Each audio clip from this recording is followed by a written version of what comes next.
يعني هي الأكلة لو ما كانش فيها لحوم أو فراخ مش هتبقى أكلة حلوة وسريعة وحرشة؟ بالعكس، طب وصفة النهاردة ولا فيها لحوم ولا فراخ وطعمها جميل وما يتشبعش منها، ولو دقوها هيطلبوها مني كل يوم. جبت بصلاية كبيرة قطعتها جوليان أو جوانح بالشكل اللي حضرتك شايفاه، وبدأت إن أنا أفكها من بعضها بالشكل ده. وجبت طاسة على النار حطيت فيها شوية صغيرين من الزيت ونزلت بالبصلاية، وهبدأ إن أنا أرش عليها شوية من الملح علشان أنا عايزاها تدبل بسرعة، ومش عايزاها تاخد لون، انا عايزاها بس تدبل، بس تخدل شويه البصله. مش هضيف اي حاجه غير لما البصله تبدا تدبل. هفضل اقلب فيها لحد ما تنزل السوائل اللي فيها وتدبل بالشكل اللي حضرتك شايفاه ده. هنزل بعد كده بطماطم وفلفل اخضر متقطع نفس تقطيعه البصله بالظبط. وفي المرحله دي هنبهر على طول عشان البهارات ريحتها تطلع. ضفت معلقه صغيره من بهارات البطاطس، ممكن بهارات اللحمه او الفراخ، ومعلقه صغيره من الفلفل الاسود، ومعلقه صغيره من الكمون، وشويه من الملح. وهنشوح كل الكلام ده مع بعضه. ومهم جدا نضيف معلقه صغيره من الخل الابيض، وشمي لي بقى الريحه ساعتها.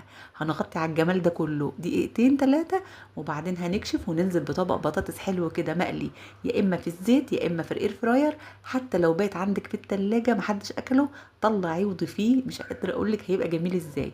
شوحي بقى كل الكلام الحلو ده مع بعضه لحد ما البطاطس تشرب من الخضار الحلو ده والتوابل اللي احنا حاطينها. وزي ما قلت لك، مش لازم خالص تضيفي بهارات بطاطس، ممكن تضيفي بهارات لحمه، بهارات فراخ، البهارات اللي انت بتحبيها.